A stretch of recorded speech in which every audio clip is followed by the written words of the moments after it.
Welcome, everyone, to another episode of Behind the Human. I'm your host, Mark Champagne, and it's my job to unpack the stories and mental fitness practices of people living at the top of their game, personally and professionally.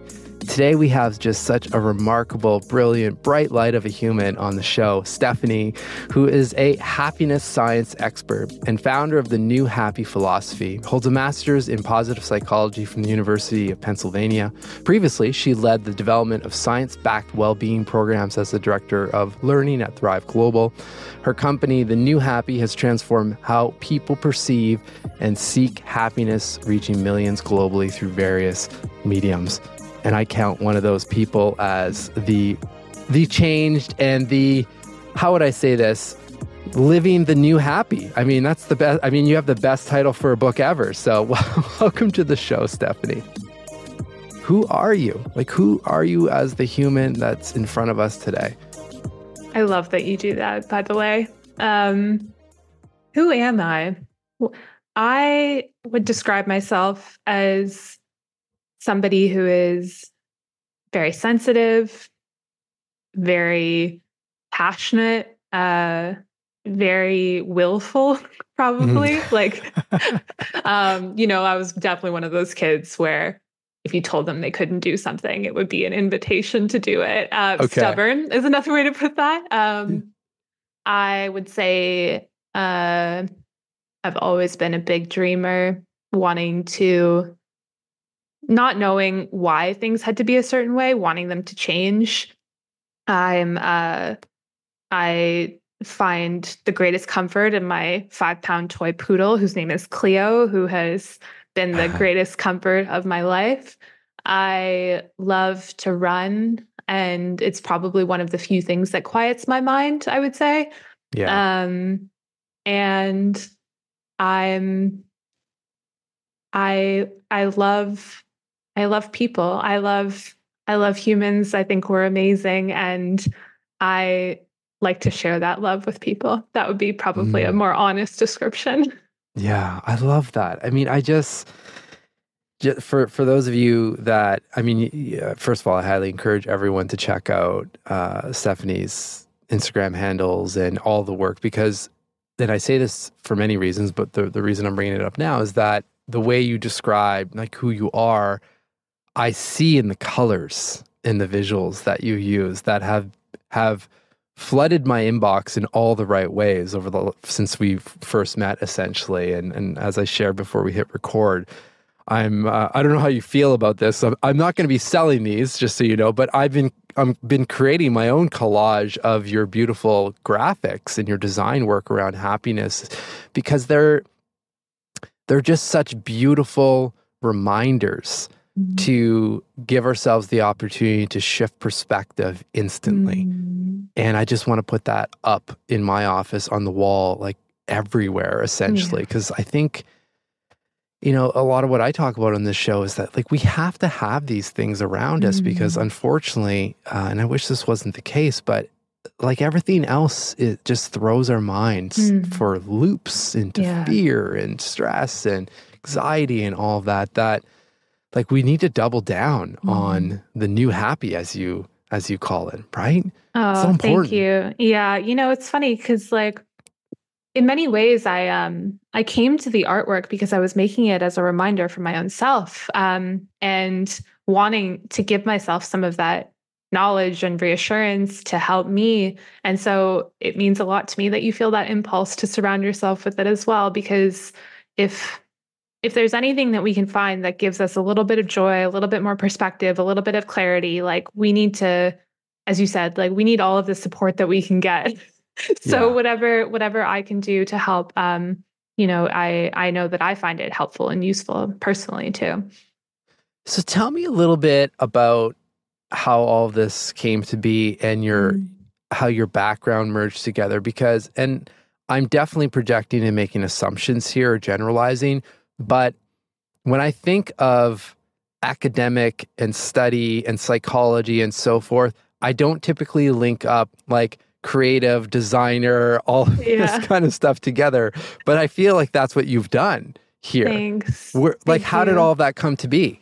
Well, I had no plan, first of all. It all was very much of a mess. So I should start with that. None of this was predetermined. I I got a master's degree in positive psychology in my 20s. And when I graduated, I had discovered a few things. One, that there was a lot of research out there that could really help people. Two, most people, when they heard it, were really excited about it. It really helped them to see things differently or to look at the world through a new perspective. And it gave them that little bit of hope that we're talking about. But three, most people weren't getting that information because most of it was locked in academic journals. And that really annoyed me. And this is where that kind of stubborn, willful side of me comes from, because I kept thinking I could have used this knowledge when I was really unhappy. It would have really saved me a lot of suffering if I had known this. So I wanted to find a way to share it with people in a way that made it accessible. And it took me a while to figure out how to do that. I started the New Happy as a newsletter and was just writing about stuff. And it was just this like tiny little newsletter that I did on a weekly basis while I was working at my full-time job. And it wasn't until I decided to quit that job and go full-time on the New Happy that I felt, I don't know whether it was like I had nothing to lose or I felt compelled in some way, because I was going through a lot of suffering in my own life at the time, and it sort of cracked me open and allowed me to kind of access this capability. I don't really know what happened, but I started to try and communicate these ideas visually. And as I said, it was really also about helping me in that moment to figure out, hey, like, you know, this stuff, you have this information inside of you, you just need to see it. You need a reminder of it, or something that gives you something to hold on to. And that's when I started making the artwork. And I have no background in design or art. I loved art as a kid. I think I'd always wanted to be a writer or an artist or something like that, but art felt so impractical that it just felt like something I would never be able to do. But my dad was really passionate about modern art and would take me to museums when I was a kid. And I think I fell in love with, like abstract expressionism and the ways in which you can communicate and convey ideas through shapes and color. And so I must have had that buried in my subconscious somewhere, and started kind of trying to express myself in that way. And figuring out, like, is this something that will connect with people? And honestly, I never thought it would. It was really surprising to me that people seem to connect with it so much. Was there, I have so many questions, but let me control myself on the questions. I want to ask you about a question or a statement. Like, do you remember when you made the decision to pursue the New Happy full time? Was there a graphic or a reminder or a question that helped you make that decision? Because that's a big one. That's a big move, I guess you could say. Yeah. At that time, I hadn't, like, when I quit my job, I was making a very, some would say like irrational or unintelligent decision, because I wasn't making art at that time. I had no following on social media. I had no idea what I was doing. I felt called to do it though. And there's one thing I've learned, that like, if I have a calling for something, even if it makes no sense, I have to listen to it. And I've sort of made it a rule in my life. And so I did. And do you have a flow or some sort of mental fitness or ritual that to help you go through that? Because that's really important stuff. Yeah, it is. I think maybe it's more of like a general practice of like sitting in stillness and like trying to hear myself in some ways. But then usually what happens is I just get a feeling out of somewhere, like, and it's sort of like a command. It's like you have to do this. Okay. Like always in that deep voice. Yeah. I wish that would be cool. It's right. It's my own voice, but we can pretend it's a more intense one. Like for example, I didn't have any sort of like love of animals. And then one day I was in my 7 years ago or whatever, I was sitting there and I think I had probably just meditated or like been resting and like sitting in quiet. And all of a sudden I had this feeling of like, you need to get a dog. And so I went and got a dog. And that was one of the best decisions I ever made. And and I know it sounds really woo-woo and stuff, but I think of it as, I guess, like listening to my intuition, Yeah. and trying to honor that, even if it feels like taking a leap into into space. Well, I was going to say, I think we all have those whispers, but for the most part, they're kind of numbed out with Yeah. everything else that a lot of us can't hear. You know, Yeah. those clear signs. 'Cause I really do believe that we have all the answers to the questions that we're seeking, and we just need to listen and I think ask the right questions first and foremost. But so it sounds like you've kind of always had, or this kind of gift has been with you for a while now. Is there anything that you would attribute to helping clear out kind of the pathway so that you can hear some of those intuitive nudges? I think I would definitely say that I spent most of my life numbing those as well. And so the thing that probably helped me to unlock it was learning how to meditate and hear myself. And then also more broadly, I think, like, to me, the power of meditation is that it develops your meta awareness, so you can witness what you're thinking and feeling in those ways. Yeah. And that's what then helped me to figure out like what I was feeling, and then using those feelings to help me to tune more into myself. And so before I knew how to do that, it was, I was always thinking, oh, what do other people think of this? Or what does this look like? Or whatever it is. And then learning how to ask, how does this feel to me? And then using that to define my decisions was a really radical act in many ways, and has led to so much more joy and peace in my life. Yeah, makes sense. Yeah.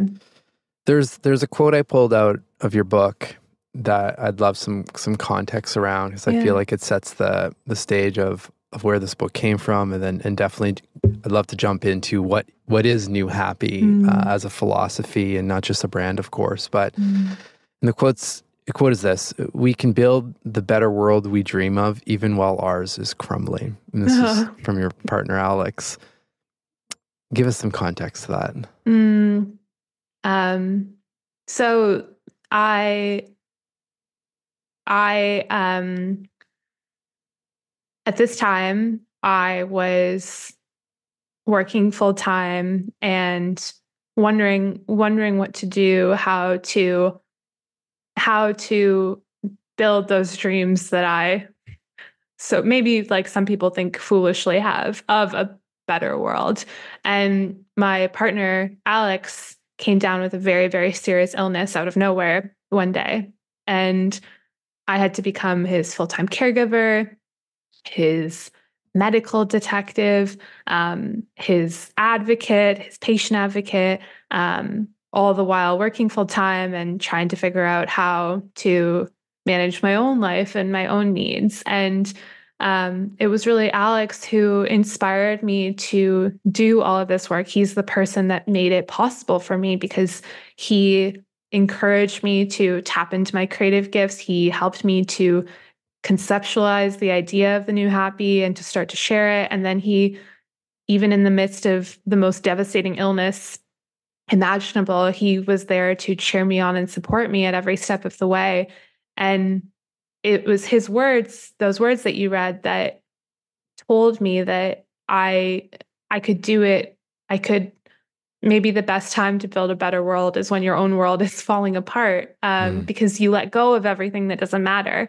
You are pulled and ripped away from everything that you know, and all you can do is, in many ways, it feels like try to survive. But then out of that survival, you can also make a choice of what you build out of it, right? Like you can make a choice about how you live and the values that you want to embody, and you don't have to go back to where you were before your world fell apart. And I think that in many ways, like that's what I'm trying to do, is to honor that and to see like what's possible to be made out of the chaos and the mess and the pain, and using it for good. Because we all suffer, and our worlds are always in various states of falling apart. And any sort of approach to happiness has to account for that. It has to be in recognition of the perpetual presence of suffering that we all have.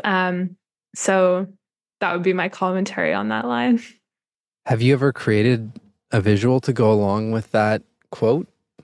Different ones in like different manifestations. You know, I had one that I made that was like a very kind of literal translation of it. If you imagine like 4 rectangles standing up in a row, and then they fall over, and then they get built back into a bridge or into an arch, and taking the pieces of your life and trying to make something of them. To me, that's sort of in many ways the epitome of the human experience. Yeah.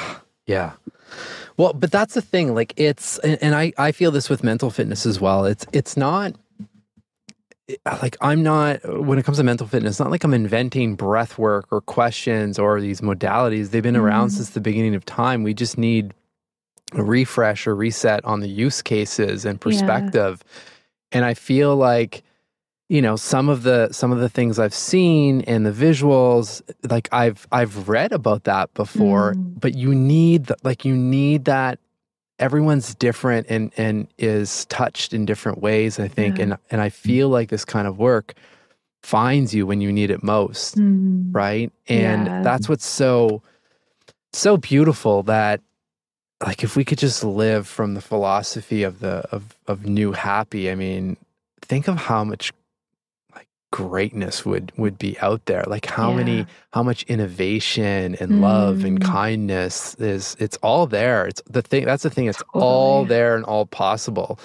So that's one of the reasons I just feel so honored to be able to hold space for this conversation and be a small fragment of your work and getting it out there, because it's so important. With that said, I mean, we should probably define some stuff, you know. There's old happy, new happy. I can't remember where I pulled this from the book, but this really resonated with me, but some old happy statements. Maybe we can kind of go from there. Just for everyone listening, just if there's any of this, whether it's one or many, that resonate, I'm sure there's something in here that resonates with some old happy thinking. Here they are. I never feel like I'm good enough. I got what I thought I wanted. I still feel miserable.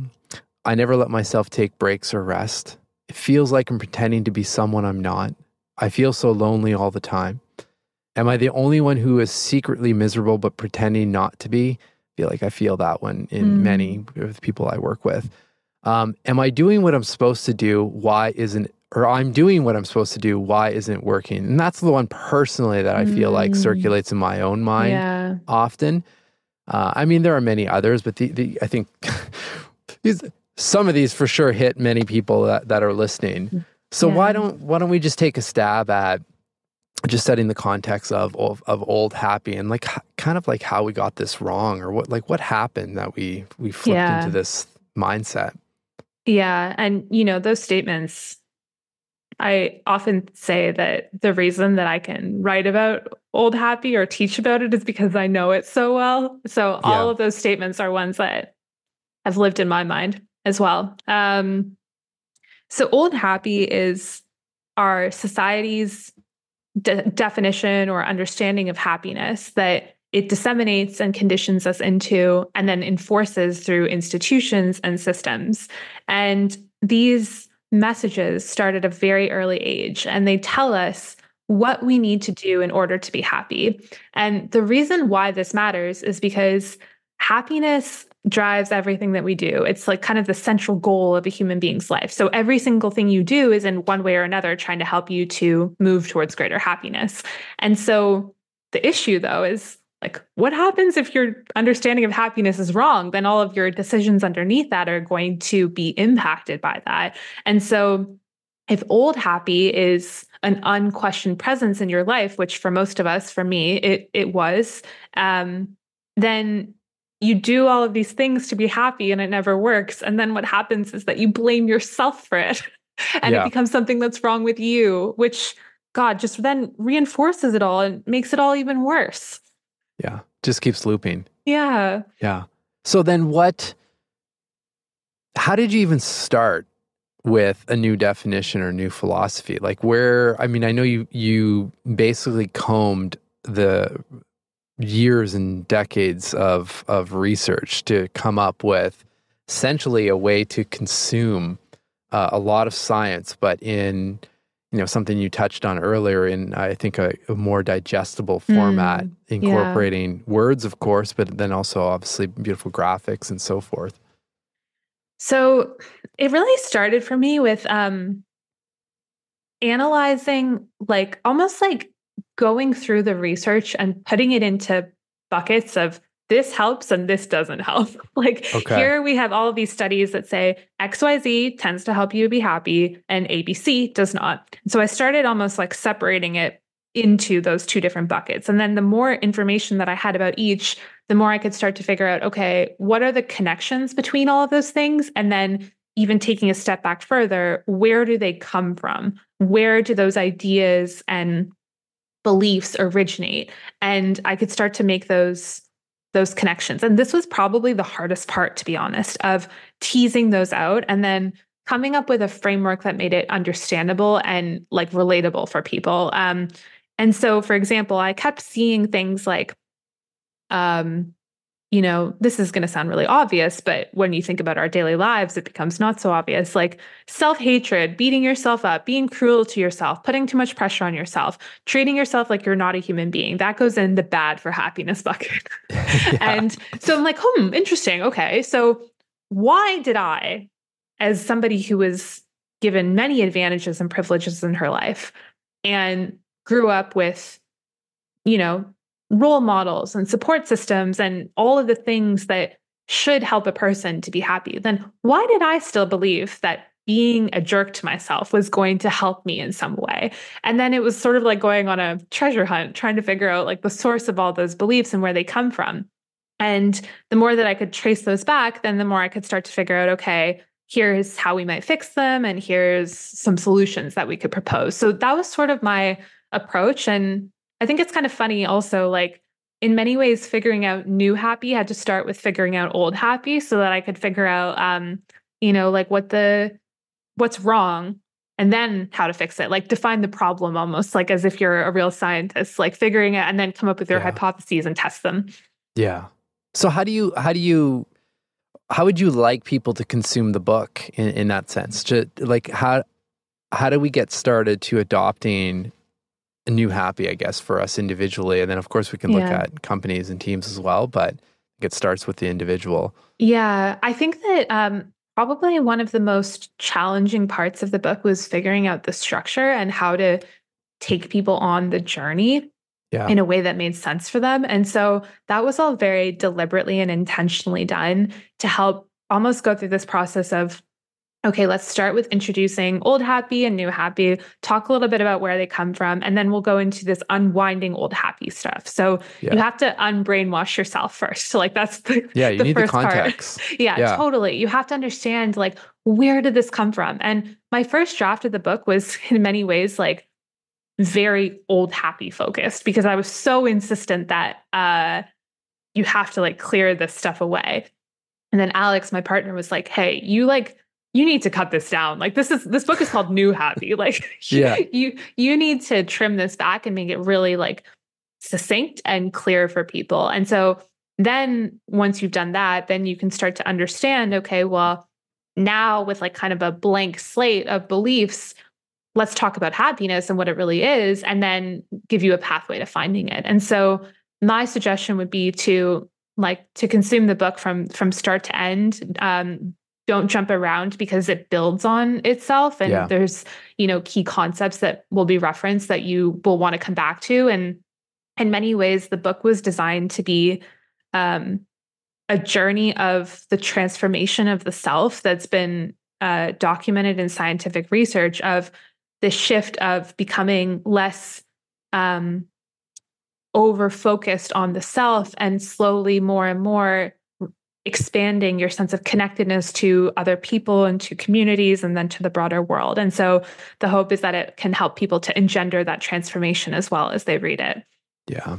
It's full of, I couldn't agree more with, obviously, because there's some, like my book, for example, you can jump around and I encourage people to do that. But this really is a journey in setting the context and, like you said, untangling old happy. And it's so important because we've grown up, and it's almost like we don't know, right? Like it's just so conditioned in our mind to think certain ways. And then when you start going through some, like even I'm thinking of the one that really shook me that I had no idea about was Maslow's hierarchy of needs, like the whole pyramid situation. Why don't you explain that a little bit? Yeah, so interesting, right? So we all grow up believing that there's this pyramid of needs, with your base needs on the bottom and self-actualization on the top, which is, being the best version of yourself.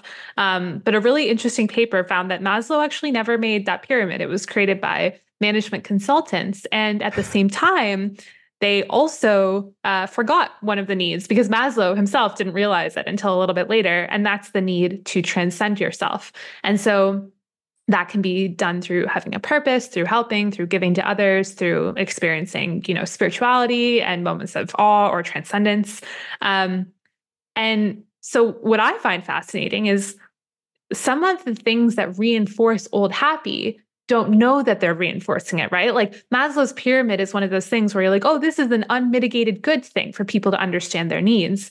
Yeah. But in some ways, it's reinforcing this old happy worldview because you don't have a need to do anything for anyone other than yourself. It's all about you. And in fact, you have a profound need to go beyond yourself. And in fact, helping people and going beyond yourself not only satisfies many of your other needs in that faux pyramid, but also it's what enables your happiness and your well-being. And so we've been misled as to the sources of fulfillment and happiness. And unfortunately, the pyramid sort of contributes to that in a way that was never, ever intentionally done. I think Maslow, not having known him, of course, but I would suspect that based on his writing, he'd be horrified by that idea.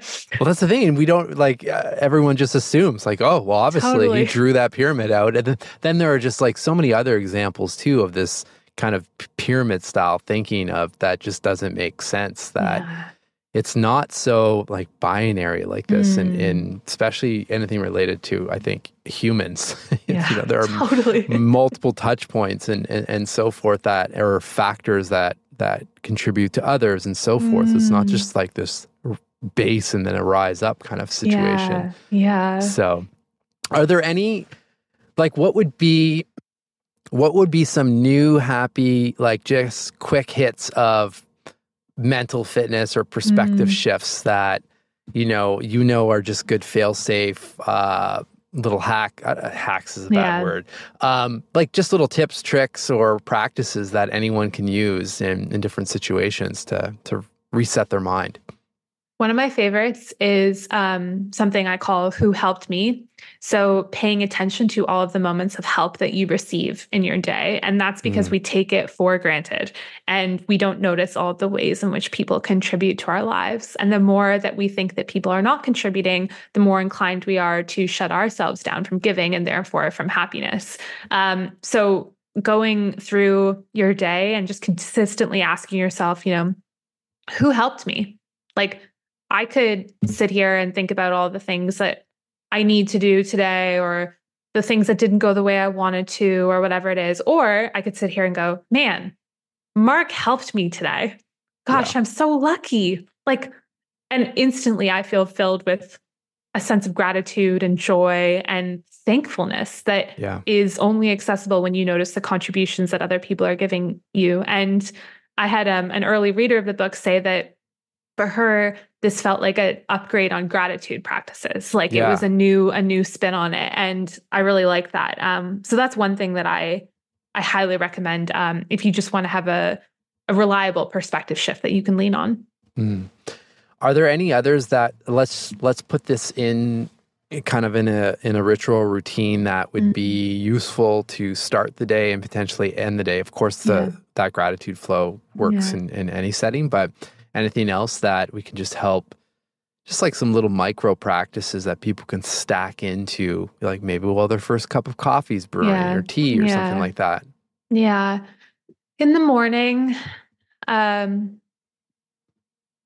like to reaffirm my intention in the morning. And I usually just use the same one of like kind of the core new happy message. Like today, I will do my best to be who I am and to help people and use that to kind of guide me. The other spin that I have that might be more accessible or less accessible, depending on how you feel, is today I will do my best to love myself and to love others. It's the same thing basically, but just different words. Yeah, fair. And then in the evening, when you're winding down, I think that it can be really helpful to reflect on all of the moments that you contributed to others, the ways in which you showed up. So, for example, like your partner was having a rough day and you took a few extra minutes to like really listen to them, celebrate that for yourself. You called a colleague who's having a hard time. You stayed late to help somebody on your team with a project. Any of those little moments where you really showed up for people, just kind of like note those down and really allow yourself to savor the feeling of what it is to help and to give to others. And then if you combine that with the who helped me, you're creating this these really strong positive connections between yourself and others that will really sustain those relationships and help you to stay motivated as well. Yeah, I love that. What has your partner, Alex, contributed to your definition of new happy? Oh, everything. I mean, really, he's been with me at every step of the way and helped me to not only like indirectly in a way that we didn't want through his illness, like giving me a chance to really put these ideas into practice in a real way that I had never done before, but he he's helped me to think through all of the problems and debating all of the ideas with me, and helped me to explore like concepts and frameworks. And, like he listened to the book 15 times and edited it. And, like it's impossible to tease out how much he's given me. And I want people to hear that and know that like no one does anything by themselves. Like this is such a myth, and I would not be anywhere. I would never have done most of this stuff without having support from other people. And the support that he has given me has been transformative, because it's what allowed me to kind of like step into a new becoming of myself. And I don't think that that's something that's exclusive to romantic partnerships. I think we give that to one another constantly in different degrees, whether that's through a coaching relationship that's much more intimate in those same ways, or through a colleague who you work with on projects, through a friend who cheers you on as you apply for a new job. Like we're all helping each other to become ourselves. And that's the most beautiful thing I can imagine. And having benefited from it, I feel so inspired and motivated to hopefully give it to other people in small ways wherever I can too. Who are you becoming? Yeah. I hope I'm becoming more compassionate, more patient, more grateful, more generous, more optimistic, more considerate, more empathetic, more understanding. Those would be the things that I hope I'm bringing out in myself and that are cultivated by my environment. Yeah. If for people that stumble upon your work and maybe they haven't read the book yet, or they haven't seen any of your design work or your socials and stuff like that, how do you describe new happy? The simplest way to describe it, I have two ways of describing it. One is like the practical side, which is the actions to take, and that's discover who you are and use it to help others. Those are the sort of two pillars. Okay. And then a more kind of like philosophical level or high level, I also describe it as we are here to help each other. That's the whole point of everything. And the more that you can live by that idea, the happier we can become. What are your thoughts around expectations and happiness and the relationship there? Because I feel like when I reflect back and when my journal is most active and the pages are smoking, it's usually because, and I'm starting to like catch this more and more, that I've set some sort of, without even really thinking about it, I've set some sort of expectations about a relationship or a project or a situation. And then, I'm torn or I'm rocked when whatever that situation doesn't meet those expectations. Yeah. And had I not set that, and just kind of flowed in some sort of capacity, then probably would have made those situations a little bit more comfortable or bearable. Yeah.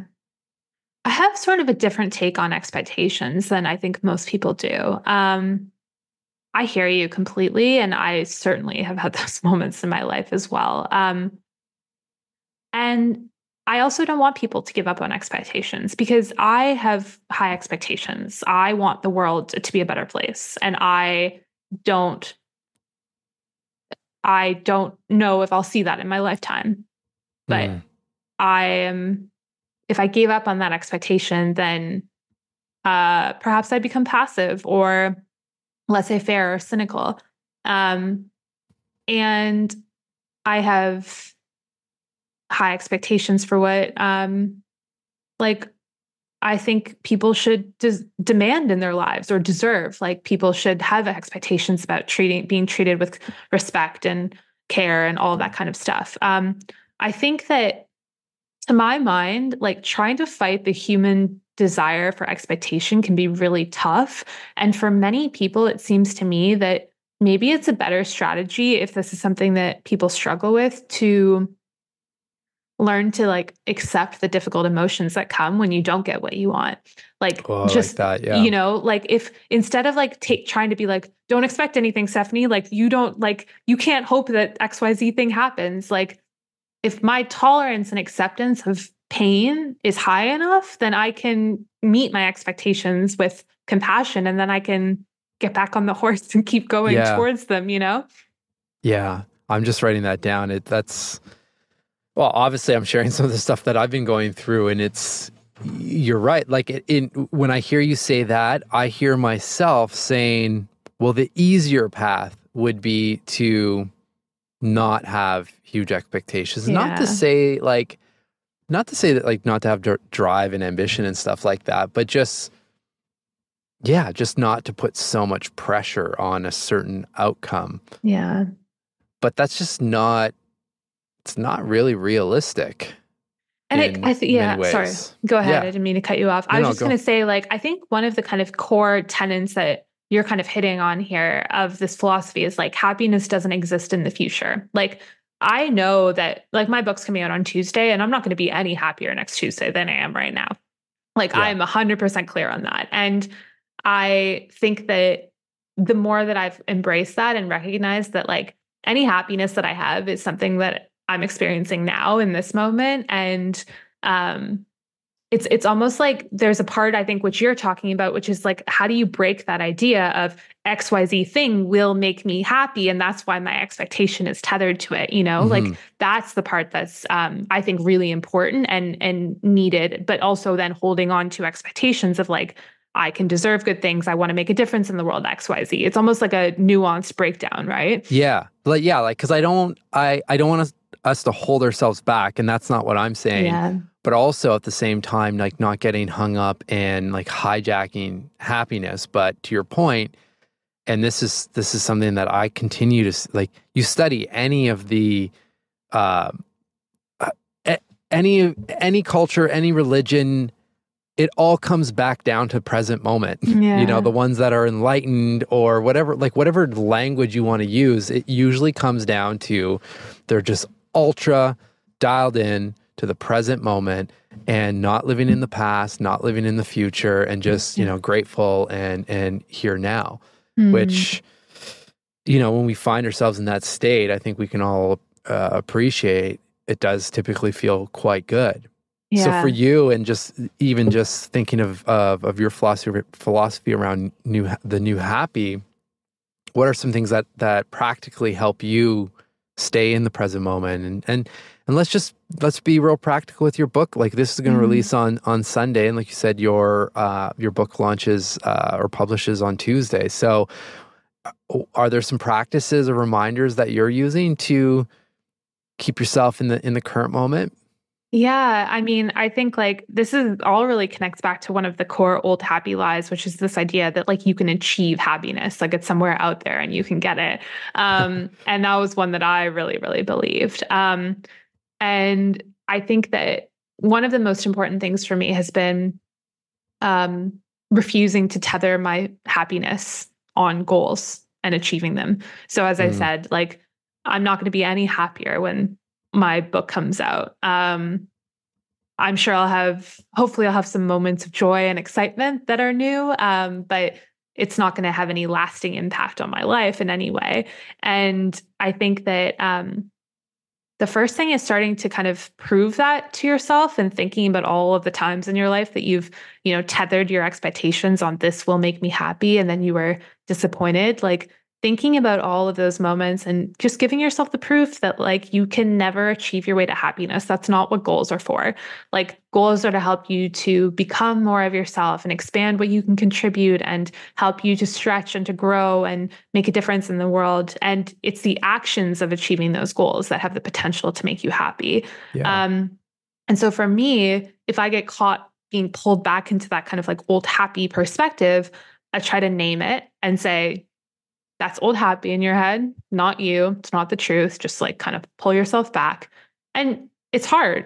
It's hard because Yeah. there's a million forces out there who want you to think that way because they want you to buy stuff. They want you to Yeah. work yourself to the bone. They want you to push and push and believe that your self-worth is determined by your achievements.